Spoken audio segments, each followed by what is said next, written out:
Nailed it. See you around.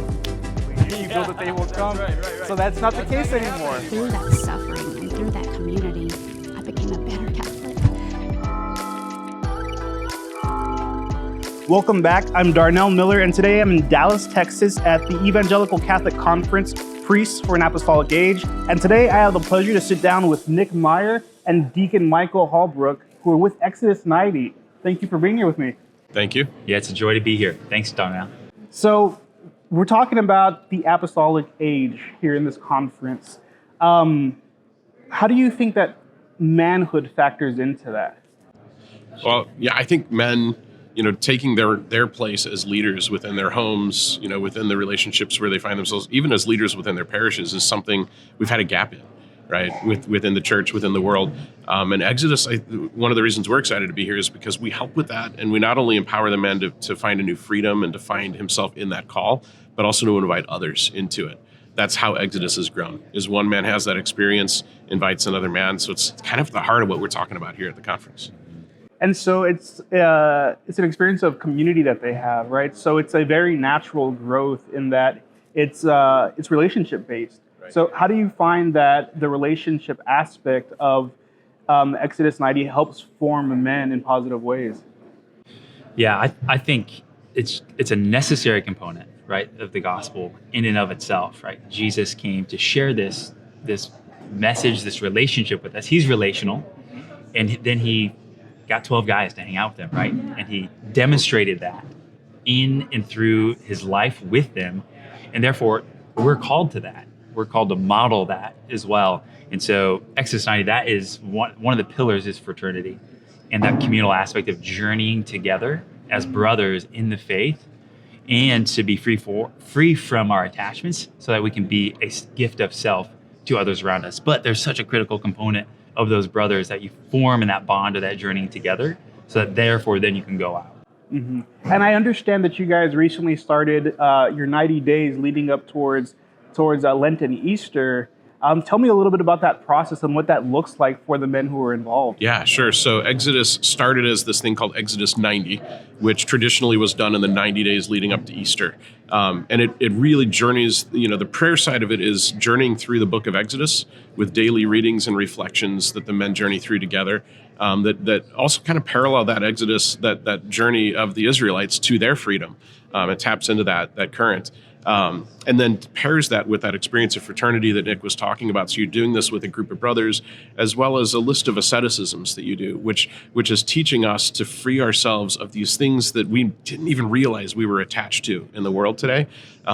But also then, kind of surprising us with those things that we were attached to, and giving us a new sense of freedom through those asceticisms, while offering them, ultimately like teaching us to offer those sacrifices for other people, which then I think becomes the real core of what the journey is about.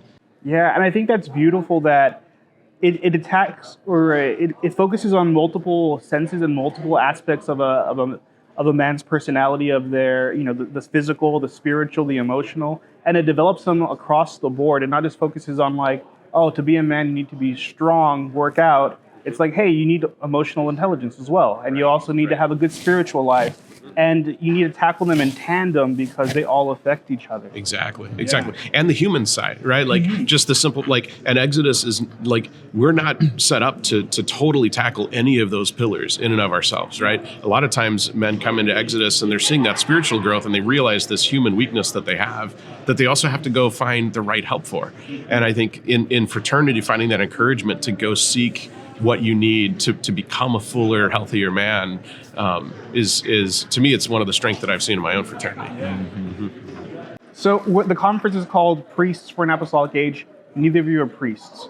But what role do you see the priest playing in this? And how do you think, or in your life, how has a priest empowered you to step up and to own your faith and the responsibility of spreading the gospel message? Yeah, I'll go first. Very naturally, just for me personally, is just been the model. They have just modeled themselves as a self-gift in my life. So that, and we're all called to a self-gift. We're all to be disciples of Christ. So several priests that I've been around, some friends who then became priests, or my chaplain in college, certainly exemplified that and encouraged me and challenged me to live my vocation first as a disciple, and then whatever the Lord is calling me to do, then to go out as well. So personally for me, it's just that model that they have set for me was an example that I could then also follow, even not being a priest, you know. I would just say, so April 1st, 1978, Father Ken Becker baptized me. I was probably about this big, and I pray for him every day. But I know that on that day he said, and I wouldn't remember it because I was this big, I am also priest, prophet, and king.